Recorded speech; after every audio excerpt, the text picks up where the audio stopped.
You are listening to 600 Saga. Today's feature is Career Choices for Young Shapeshifters by Russell Hemmell. The moment the AI kicked me off the nest on Mizar 3, I had to face a rather embarrassing problem. What to do with my life? I guess this is something youngsters of all species share to a certain extent. In our case, it is complicated by two factors. 1. All choices are open to us. And when I say all, I mean it. 2. We live long, long lives, where you can't die of boredom, only live bored to death. Not something I would like. So I headed toward the galaxy's great table of destinies, resigned to pick the least awful one for a start. It looks like eons ago, but I still remember that day. Have been there too, Kai. Not that easy. Not at all. Take wizardry. Nobody can deny they're a powerful lobby. How to explain those otherwise false images of a rewarding and enjoyable career? Peering over various planetary systems and observing them, I had the impression that it was something I could master out of a whim. A few formulas, voila. Training in fancy places, voila.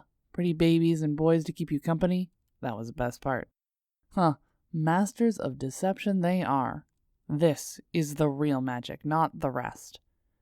As I have found out many decades later, wasted in a miserable existence, wizardry is the worst possible way of spending your time. Mine, for sure. I was so focused on trying to control my environment and accomplishing things that I regularly forgot to ask myself if I actually wanted them at all. And regarding romance, well, even pumpkins look like cuties with the right spell. I fancy mine natural. Some surprise, you're smug by design. If you say so. To cheer me up, I set my eyes on Trainer of Dragons. Once you get your own pet and you learn a couple of tricks, you can tame all the others of the same kind. And they are badass, the beasts.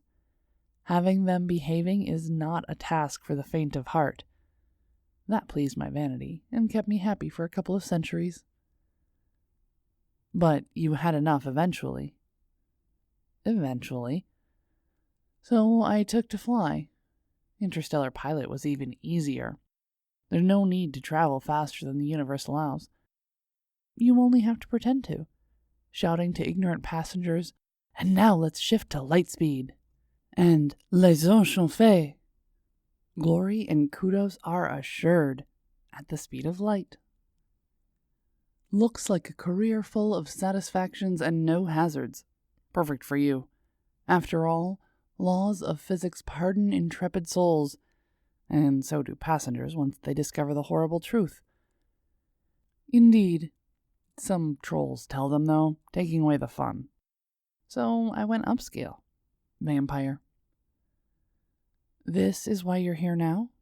When I beamed you details about this small planet of a peripheral spot in the Milky Way, I thought you would never join me. Elle says, stroking her long hair. How pretty is she? Happy to prove you wrong. I'm sure you noticed this job enjoys an excellent reputation here, and the position comes with some perks. White skin, ethereal beauty, and a pervasive scent of sex and sin that makes the whole thing quite alluring. If it were not for the impossibility to see daylight, I would have maybe gone for it. Just maybe. I like too much my dawns and sunsets to give them up for a few hot babes and crips and garlic heads. And to blood, I still prefer red wine. But you stayed on Earth, though. Yes. After all, its master species looks rather creative in terms of possible occupations for the gifted kids from outer space.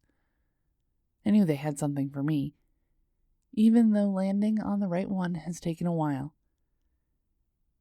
Did you try zombies? You bet. Them and the whole set of brainless hordes with fanciful names, but it didn't last. Just 1 year. 0 fun.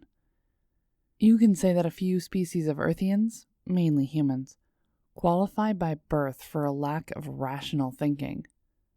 But things get more complicated when you want to turn into one. Zombification equals eating foul, stinking stuff, which is, of course, the worst punishment after having to run after screaming human preys. And you ended up following my advice. She smiles, looking at her white, tapered fingers. They call me Venus here. I smile too.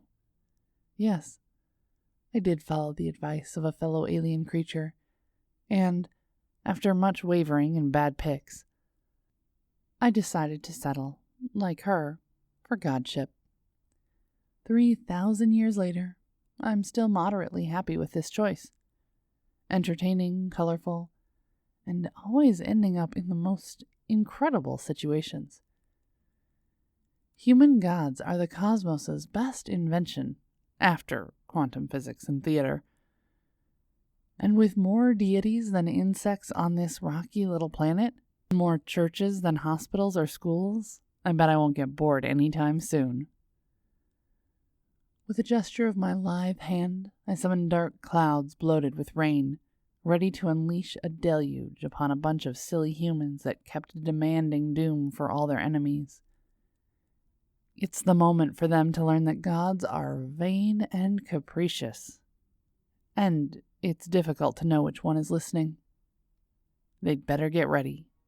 Tonight is Gilgamesh time. This was Career Choices for Young Shapeshifters by Russell Hemmell. Russell Hemmell is a statistician and social scientist from the UK, passionate about astrophysics and speculative fiction. Recent stories in Not One of Us, SQ Magazine, Strangelet, and others. Read more on earthandhivemind.net or Twitter. Check our show notes for links. Music is provided by Mads. Learn more about 600 Second Saga, our authors, how to submit your flash fiction, and how to support the podcast in the show notes. This has been Mariah Avix and 600 Second Saga.